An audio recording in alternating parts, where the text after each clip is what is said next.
சர்வமங்கலமாங்கல்யே சிவே சர்வார்த்தசாதகே சரண்யே திரம்பே கௌரி நாராயணி நமஸ்துதே. வேல்வேல் முருகா வெற்றிவேல் முருகனுக்கு கரகரோகரா.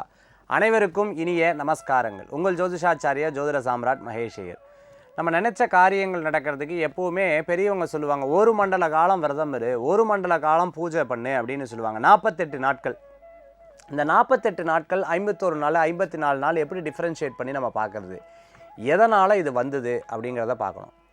அதாவது நம்ம போன ஜென்மத்தில் பண்ண நல்லது கெட்டதுக்கு ஏற்றால் போல் இந்த ஜென்மத்தில் நம்ம அனுபவிக்கிறது உண்டு. அப்படி அனுபவிக்கக்கூடிய ஒவ்வொரு விஷயங்களும் யார் மூலமாக நமக்கு அந்த பலாபலன் கிடைக்கிறதுன்னு பார்த்தீங்கன்னா நவக்கிரகங்கள். நவக்கிரகங்கள்னால் உங்களுக்கு தெரியும், சூரியன், சந்திரன், செவ்வாய், புதன், குரு, சுக்கிரன், சனி, ராகு, கேது. அதில் சந்திரன்கிறது துணைக்கோளாகவும் சனி ராகு அப்படிங்கிறது பார்த்துட்டோம்னா சாயா கிரகங்கள், சாயான நிழல் கிரகங்கள்னு சொல்லுவாங்க. அப்படி இருக்கிற பட்சத்தில் இந்த நவக்கிரகங்கள்னால நம்ம ஆட்கொண்டப்பட்டு நம்மளுடைய வாழ்க்கையில் நல்லது கெட்டது நடக்குது உண்டா இல்லைங்களா? எஸ். அப்போது நமக்கு ராசி எத்தனை அப்படின்னா 12 ராசி. நட்சத்திரம் எத்தனை அப்படின்னா 27 நட்சத்திரம். நீங்கள் 27 நட்சத்திரம் 12 ராசி 9 கிரகத்தை கூட்டி பார்த்துட்டிங்கன்னா உங்களுக்கு 48 வந்துடுது. அதே சமயத்தில் பார்த்துட்டிங்கன்னா 51 அப்படிங்கிறதுக்கு 15 திதி அதை சேர்த்துட்டிங்கன்னா 15 திதி 27 நட்சத்திரம் 9 கிரகம்னா அப்படி பார்த்துட்டிங்கன்னா 51 54 48க்கு உங்களுக்கு விடை கிடச்சிருது. இதைத்தான் அந்த காலத்தில் உங்கள் ராசிக்கு மட்டும்தான் நம்ம எப்போவுமே பிரார்த்தனை பண்ணுவோம். ஆனால் நம்ம வீட்டில் இருக்கிறவங்க, ஏன்னா அவர்களுடைய ராசி நட்சத்திரத்துக்கு ஏற்றாற் போலும் ஜாதகத்தில் இருக்கக்கூடிய கிரகங்கள் வைத்தும் நம்மளுக்கும் அது பலன்கள் பலாபலன்களை கொடுக்கும் இல்லையா?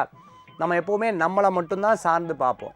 வாகனத்தை ஓட்டும் பொழுது ஓடும்போது விபத்து ஏற்பட்டுதுன்னா எப்படி வந்தாங்க, நீங்கள் இப்படி போனீங்க, இவங்க எப்படி போனாங்க, அப்போ தான் அந்த கம்பேரிஷன் அந்த விஷயத்தில் நம்ம எடுத்து பார்க்குற மாதிரி ஜோதிடர்கள் எப்போவுமே பார்த்துட்டிங்கன்னா 48 டேஸ்ன்னு எதுக்கு சொல்கிறாங்கன்னா உங்கள் ராசிக்கு மட்டும் கிடையாது, உங்கள் கிரகத்துக்கு மட்டும் 12 ராசிக்கும் 9 கிரகத்துக்கும் 27 நட்சத்திரத்துக்கும் சேர்த்து ஒரு மண்டலங்கிறாங்க.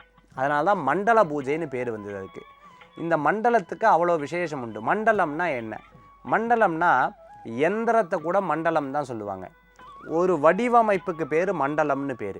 அந்த எண்களுக்குள்ள அந்த எந்திரத்துக்குள்ள உங்களுடைய விஷயத்தை நீங்கள் போட்டு விட்டீர்கள் என்றால் நிச்சயமாக அந்த காரியங்கள் வெற்றி பெற்றுவிடும். அந்த காலகட்டத்தில் இறைவன்கிட்ட நம்மளுடைய பிரார்த்தனைகளை சமர்ப்பித்தோம் என்றால் நம்ம எல்லா ராசிக்கும் சாந்தி, அதாவது பரிகாரம் செய்த பலன்கள் நமக்கு கிடைக்குது. 9 கிரகங்களுக்கு பரிகாரம் செய்த பலன்கள் நமக்கு கிடைக்கிறது. 27 நட்சத்திரங்களுக்கு பரிகாரம் செய்த நலன்கள் நமக்கு கிடைக்கிறது.